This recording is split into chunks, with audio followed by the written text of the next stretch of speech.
Hey, so I just want to remind you, because I know nobody tells you this enough, I forget to remind myself, that you're full of magic. You are full of wonder and adventure and creation and the ability to change your own life. Because, like I said, people don't remind us of this. People remind us of our limitations and they place expectations, right? But they don't tell us of the things we're capable of after we're like 5 years old. When you're 5, you can be whatever you want. You can have whatever you want. Yeah. You get older, you can't have that. You don't have the credit for that. You don't have the money. You can't get in. You don't have the status. People start telling us what we don't have. So like I said, I'm here to remind you what you do have, and it's in you. It was gifted to you during your creation because you yourself were a miracle. It's amazing that we're chemicals and molecules and just things that are kind of put together in a form, and we have the ability to walk and talk and communicate and build and view and get ideas, and we're processing systems. We're everything that is this world, this universe. Everything that is outside of you is within you. Within, without. It's let it flow. If you need to really open up your mind, go listen to some of the Beatles songs. They have Across the Universe is a really good movie that it's just a montage of Beatles songs that the whole movie illustrates it for you and makes you go, whoa, mind blown. My kids loved it when they were younger. It's, like I said, kind of a fantasy type movie. Helps open you up creatively. Don't forget you're that person. You're not here just to work and be down and depressed and pray for change and hope life's different, because I woke up this morning and had gotten in the habit of hitting snooze, giving myself 5 or 10 more minutes. And honestly, my alarm used to be set for 7:50. And then I changed it to 8 o'clock. And then I started giving myself an extra 5 or 10 minutes. And I was getting to the point where I was like, ugh, I don't want to be here anymore. I don't want to do this anymore. And getting depressed. And I started taking that extra today. I said, no, not today. Today, we're getting back on track. And someone told me today, you are on track. Like, you don't go to work till noon, but you get up early. And I had to explain, I don't want to live my life to where I sleep up until I go to work. What kind of life is that? I have a routine every morning that I stick with. I focus on my health. I focus on my mind. I try to utilize that extra time so that I can tap into that creative side, so I can embrace that magical part. But it takes effort. Yes, I could try to sleep in, but honestly, this body is programmed to get up early. It doesn't matter if it's a day off. I'm not going to sleep past 8:30 because when the sun is shining, there's so much to do. It's like being a little kid, but I don't want to miss anything. I don't want to go to sleep. Santa Claus is coming tonight. I want to see him. So I'm still that kid in a candy store that wants to enjoy and embrace the magic around me. I seek the positive, therefore I find it. Like I said before, you can look for the negative and it's going to slap you in the face left and right. But you can look for the positive and go, wow, oh my God, I didn't realize you were that cool. Or, oh my God, did you see those flowers? Oh, did you see that butterfly? Those clouds look like a dinosaur. My kids and I used to lay in the grass and just make shapes out of the clouds. And it's funny because I could see what they saw. They could see what I saw.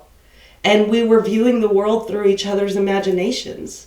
And if we could get more on track with using the magic within us to help each other view the world through each other's eyes, we wouldn't feel like we don't fit in it anymore. But that means that we have to come back into unity and communicate and learn to accept each other for who we are. Just because somebody supports one thing that you don't doesn't mean you can't be friends. Just because you come from different backgrounds doesn't mean that you can't comprehend life the same.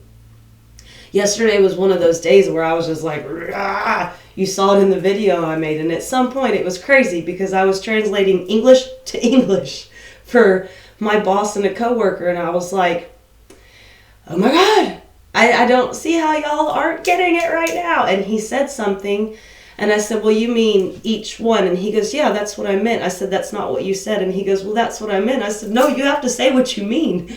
She's never done it before. So it's having to understand that when you're trying to express yourself, you have to completely open yourself up to communicating in a way of understanding if you're being heard. Because I went to college and I always used a bigger vocabulary being a writer. I was a freelance writer, so my vocabulary had expanded greatly. And I was having a conversation one time and they were like, yeah, lost interest. And I was like, they don't understand what I'm saying. And it wasn't me using the words on purpose, it's just how the vocabulary came out. And I thought, okay, go back to who you used to be. And in my head, I thought, dumb it down. But that sounds harsh, right? It's not dumbing it down. It's just tapping into what somebody else's ability to comprehend is. It's just like people can't give you more than what they can accept. If someone can't love themselves, then they can't give you love. They don't know how. If they can't understand you and you have a broad view of the world, then you have to see it from their perspective. But that's patience. And oh God, I'm not the best with that, but I'm learning. I'm learning. I think we're all learning.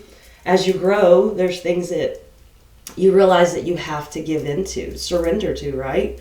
Say, I'm not going to fight that anymore. Because when we fight it, it attacks us more. When we say, I'm not going to do this, all of a sudden it's in our face.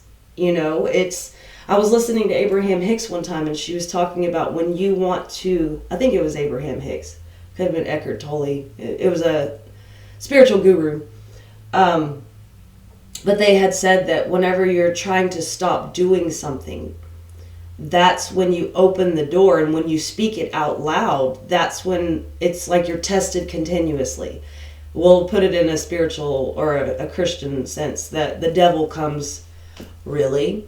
You're going to quit on me now? So when that happens, say you're going to quit drinking, for instance, all of a sudden everyone's offering to take you out to drinks. Everyone's offering to take you to lunch, and everyone orders a drink, and everything's on them. You don't have to pay for anything. Or your neighbors are having a barbecue right outside and you're like, it's everywhere. I used to have to pay for this. I don't have to pay anymore. And it's everywhere. But the trick to getting to where you can control that and say, okay, I'm going to quit. And it was funny when I heard the manipulative tactic to it was that you have to tell yourself you're going to do something without telling yourself you're going to do it, because once yourself knows, you're going to sabotage you. And I was like, that makes total sense. It really, because now you're thinking about it all the time.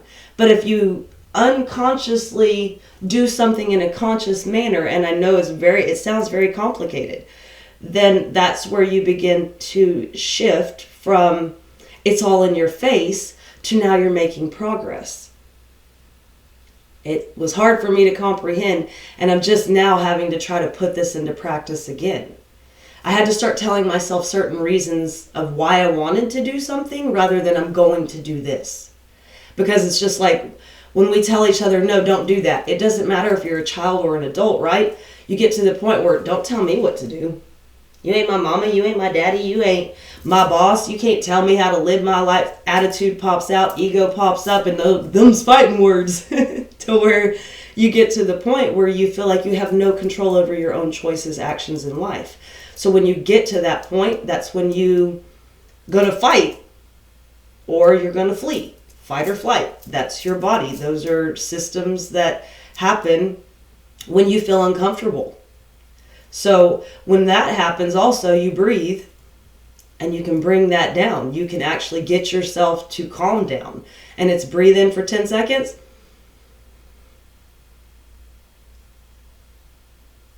Hold for 10 seconds and then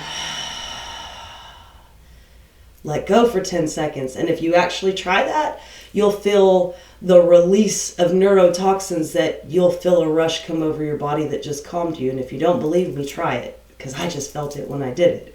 And that's something that helps you get past triggers that make you want to fight or flee, that make your body want to shut down, that bring down your immune system, that shuts down your neurological system, that gets you to just like, oh, how I was yesterday. Just wanting to like scream. So it would all come out. And I know I've put a lot of information out there really fast, and I'm honestly out of time because I've got to get going to work. But I'm hopefully we'll catch up with you later, and hopefully that was helpful for somebody. But sending you peace, love, and light. Talk to you later. Bye.